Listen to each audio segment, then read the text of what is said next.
A few months ago, maybe a few weeks ago, we talked about the Xbox Game Pass, the Xbox Games with Gold going away. And then it was being replaced exclusively by a Game Pass. And they introduced some new tiers, and it was really complicated, and it didn't make sense why there was one tier that was $1 more than the other tier, but one came with something and the other one didn't come with something. It was just really weird. One was like online and one wasn't online, but one came with less games versus the other games, all that stuff. It was a mess, but we talked about it, and we're like, it is what it is. Our tiers haven't really changed a whole lot. That being said, PlayStation decided to follow up with some more craziness. And they have now raised the price of all PlayStation Plus tiers, not lightly, but significantly. So, starting very soon, actually, it's already started.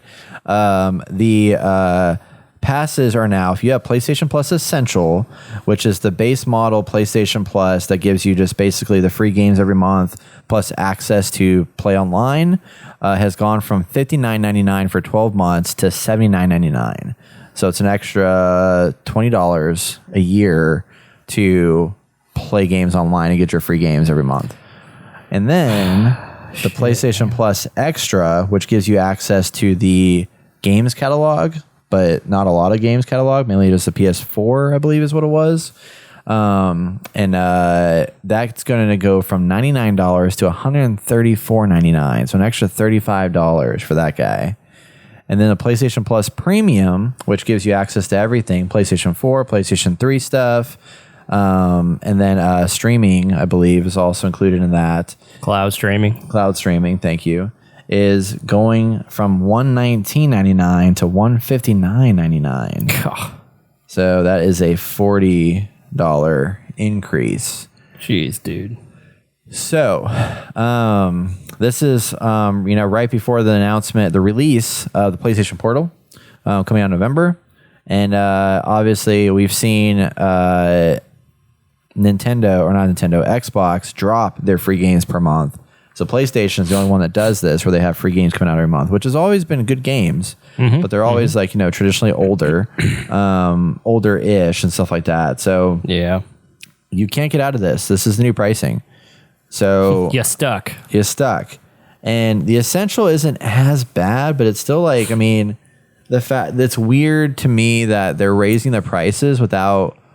There's no value add here other than it's a higher price. Yeah, just straight up. You get what you get. Yeah. So, what do you think about this, Austin? How do you feel?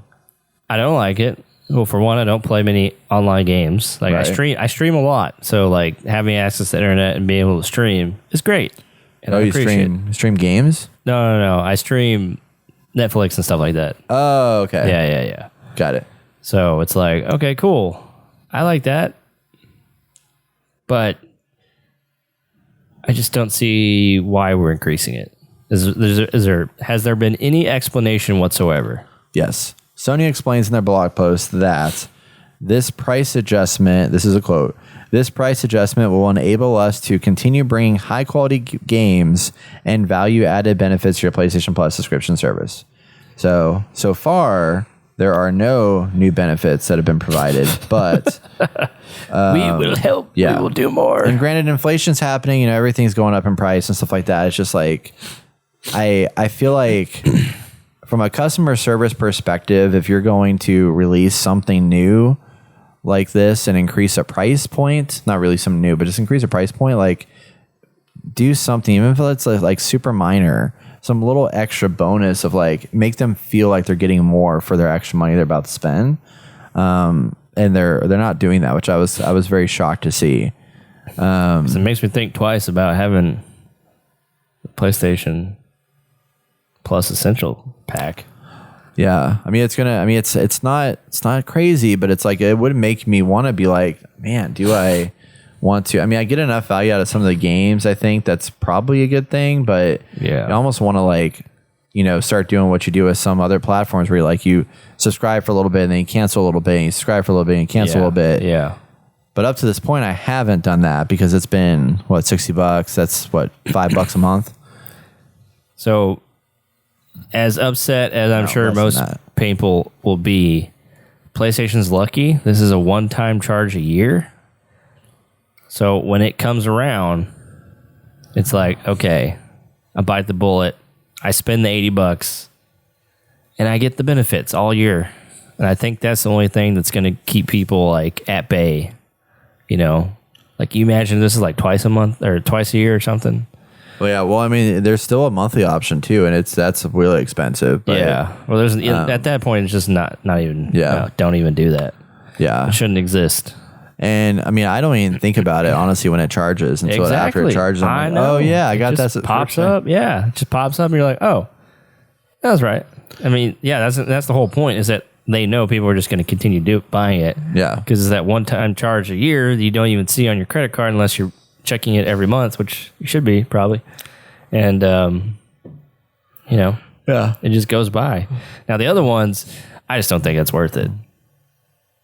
Like, you get a small amount of games for the extra, and then the premium gets you a bunch of games from the past and stuff. Like, I don't know, man. Yeah. If this is the only thing that you have for gaming, maybe. I can definitely see people getting the premium and the extra.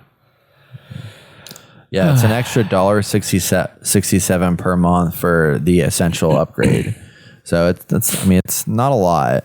But the other one is $11.16 a month if you break it down monthly, and it used to be $8. So it's an extra $3 a month basically for the extra, and then the other one is an extra $3 also. So they're the two higher tiers are going to be $3 extra per month, and then the other one is $1.60.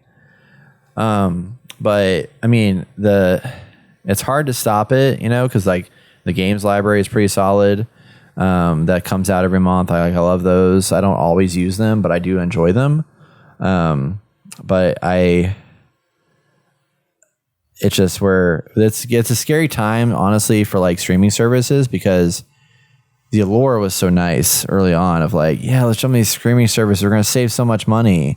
And now they're just slowly inching prices back up, where it's like, okay, when are we going to get to the point, like, you know, on the video side, it's like we're basically at the point now where the amount of different streaming services you have to subscribe to and the cost increases they've made, you're paying the price of cable again, you know? Yeah. So you're not saving money at that point. And then this is going to be a situation where the more they raise subscription fees and stuff like that, it'll be like, okay, if you were to look at a year and how many games you traditionally would buy, and then compare it to like the subscriptions that you then have to the games you typically buy, like how much are you going to be saving doing streaming versus not in 5 years from now, kind of thing. Yeah. So like right now it's still cheaper if you like, because I mean, having Game Pass, like, you know, save me from buying Starfield for $60 or $70, and save me from buying Redfall for $60. Exactly. So like there's savings there, but if these little price hikes will add up eventually.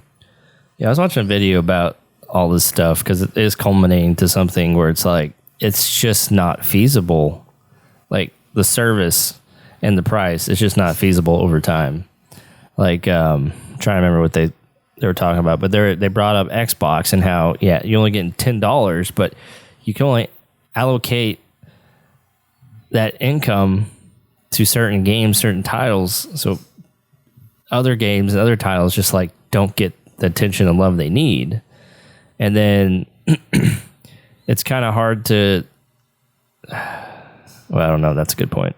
Well, Anyway. I mean, the larger the library gets, the harder it is to Yes. add value to what's there. Right. And it's like, what's going to happen at that point? And we have a lot of rotating games that like come in and come out. Like I already saw that, what was the game I saw the other day that was coming off of Xbox? I don't know. There was a game that had been on Xbox Game Pass for like 6 months and it's already being pulled off the store. So that is a reality too. It's like, you know, I sometimes think in my head, I'm like, oh yeah, you know, like Dark Tide, you know, when people were like, I mean, we bought it on Steam, but now we're having to play on Game Pass because it's not cross compatible or whatever. But it's like, you don't own that game. So like it does. I mean, what's to stop Xbox from like tomorrow taking it off the system and you didn't play it yet? I feel like all this came about because it's like, yes, it's easier. Well, this is actually Steam's fault because it's easier because they're the ones who first started this. You know, you could buy some digital things online and you can play them like almost immediately. You just got to download them. And now it's easier to get these games out to people, which is great. And technically, they're supposed to be cheaper because you don't have to pay the freaking cost to get it up on a store shelf, which that was an argument before. It's like, oh, well, games are more expensive at the store because, there's a stocking fee. Now they're just making more money off of it. Now they're just making more money off the stocking fee, and they don't have all the transportation and stuff like that. Yeah, they just there is server storage and stuff like that. That is a cut that you get taken out of like Steam sales. But yeah, that's true. It's true. But yeah, because of it being digital, like I lost my train of thought. Love it. I'm losing it, man. I'm losing it right now. This it upset me so much. I've lost my train of thought. Yeah, I mean. It's largely negligible in the grand scheme of things, but it's like right now. It's getting harder. Gaming is making it harder and harder for the everyman to play games. Unless you're like, a lot of our casual gaming audience is like, they're one game gamers where it's like they pick up a game and they just play the shit out of it. Yeah. I was talking to Scott last night. I was like, did you pick up Starfield? Friend of the podcast, and he's like, no, I didn't pick up Starfield because I'm still playing Baldur's Gate. Yeah. And that's just what he does, which I think is smart, honestly. It is smart. It saves your money, but I have a hard time with that because I'm like, self-control is not my favorite thing in the world. Well, we're on a podcast talking about video games. Yeah, so. Exactly. Yeah. It's all tech stuff, right? Yeah. But it's really hard to, like, I love jumping around to these different games, and there's so many good games that are coming out. But man, that shit gets expensive. And then when they're like raising prices of like just the bottom line stuff that you need to exist, I know the systems, it's like, it's you gotta get choosy. And a lot more people are going to get choosy. I mean, we're fortunate that like we have, our jobs are helping us sustain the ability to like afford our hobbies, but it's like, there's times where it's not, I mean, they even raised the price of GameStop Pro the other day or a while back, like recently, and like raised that up. And I don't see any value in that hardly anymore. I mean, you only get discounts on used games. I'm like about ready to cancel it and just like stop going to GameStop. Well, when you trade a game in, you get more back. True, but I don't want to buy any physical games anymore. Why not? It's a pain in the ass, man. It's too much work. I have to go to a store. I have to pick it up. You're the problem. Man, the other day I tried to order one online and get it shipped to me, and like they were trying to charge me like freaking $5 for shipping or something like that. And I bought a $60 game. I was about to buy a $60 game, and they were still charging for shipping. They got a freaking sneaky little piece of shit in there where they say you only get free shipping if you pay $75 or more. Oh my God. Those assholes. So they're making you buy two things in order to get the discount, the free shipping. You might as well just pay the shipping at that point. I know, but the shipping's freaking expensive. And it's still going to take 5 days to show up. And then I was like, well, let me pick up my store. We don't have it at your store. I'm like, what the heck is going on? Sorry. Anger moments. Calm down, Brett. I know. Yeah, no, it's frustrating. It's like, I think we need a healthy balance of, physical and digital. But I think that we're just rushing towards digital, and these things happen. Yeah. I mean, Xbox has, X amount of people who are subscribed to Game Pass, and as you get more and more exclusives and people who want to come in, and they get a cut of the pie, but that cut of the pie gets smaller and smaller every time. Yeah. We talked about this a while ago. I don't know if we had someone on talk about it, but I don't remember. It was, the pie just keeps getting smaller and smaller and smaller, and eventually I think it's just all going to break. I just don't see how it doesn't break. Like, Game Pass is nice for, like, they have significant Xbox games on there. It's like $10 a month, you get to play all the old games for free. Or not for free, but yeah, you know what I mean. For the Game Pass. Yeah. But then they try to stick other games on there too, which is great. They got to stand out. But I just don't think that's going to be sustainable. They're going to run, Netflix is running into a lot of issues right now because they... Yeah. We're fortunate that we can look at like where these video streaming companies are because they're way farther along in their life cycle than Game Pass. But Game Pass, everything you make in games is more expensive than anything in film, really.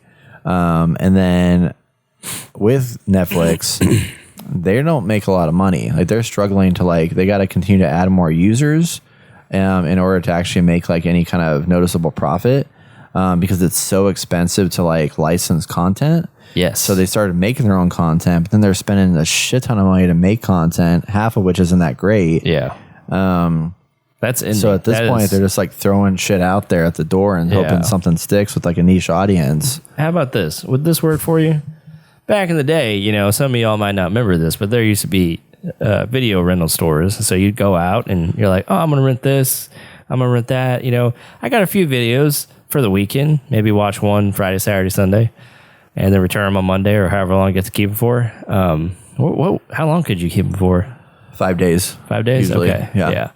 So what if they did that? What if instead of doing like a subscription, you could buy credits or packs of credits that you can go in and be like, oh, what seems good here on Netflix? Oh, I want to rent X amount of X movies, like these 3 movies for 30 days. Just say 30 days. I don't know. And it's just like, okay, the more credits you get, the cheaper it is type thing. And now that they have their whole, like, you know, what you call it? They have all their own content. I mean, you could just do that. And then people would have to come in there. If they want to watch a movie again, they still have to rent it again.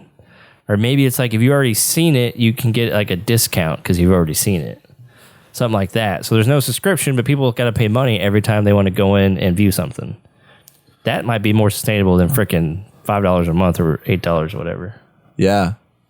That's actually an interesting idea. I'm trying to find like where devil's advocate, you know, just trying to find apart. Like fall apart kind of thing. But I'm like, it does make a lot of sense because rather than maintaining a library of games that just are very, very expensive, I mean, I guess you could have a subscription where it's like unlimited movies, but you have to pay like, you know, $24 a month or I don't know. Yeah. Something ridiculous. I mean, it's one of those, the only challenge I'd run into is like, you look at like, cable companies, for example, and the way that they're able to offer like very niche kind of content items, like to put out like, you know, I don't know, the golf channel, right? Or like, let's not say golf channel, let's say the sci-fi channel. Okay. You know, in order for them to sustain the sci-fi channel, they have 3 other networks over here that they also own that have enough like commercialization fanfare that helps to offset the cost of these niche audience channel things. I think the Game Pass model is doing the same kind of thing where it's like they bring in enough high profile titles that like basically there's, you know, 20% of the games that fund the other 80%, you know, as opposed to like, you know, you put Viewfinder on here. Viewfinder is not going to pay the bills at all. But it will bring different people in to hook them into the system. And then they'll maybe go play Halo. They'll maybe go play this, they'll play that or whatever. And like everybody's going to jump into that one game, like Starfield, for example, and then that's going to help fund it. That's kind of like how their system is set up. But I do agree that it's like it's dangerous in that way because it is. I mean, you have to continue. You got to keep putting content out all the time. But yeah, you're forced to continue and never stopping. The negative, though, of the credits thing is that then those niche things are probably not going to be put in the system because they're not going to get bought as much. So they're not going to make as much money. So they can't have as much potential of getting discovered because of the fact that you'd have to then seek it out and put money towards buying it or renting it. But it's the same deal as with the Steam system. It's like you still got to buy a Steam game, you know? Yeah, that's true. I mean, you just work out some kind of thing. It's like, we don't think this is going to make a lot of money, so we'll give you X amount of dollars to put this up on our thing. Well, I wonder if you'd even have to. Like, really, it's not something where you'd have, like, you know, Xbox Game Pass, you have to agree to the fact that you're not going to make revenue off this game. But with the rental piece, you are going to make revenue off that game per item. It's just not going to be as significant. Yeah.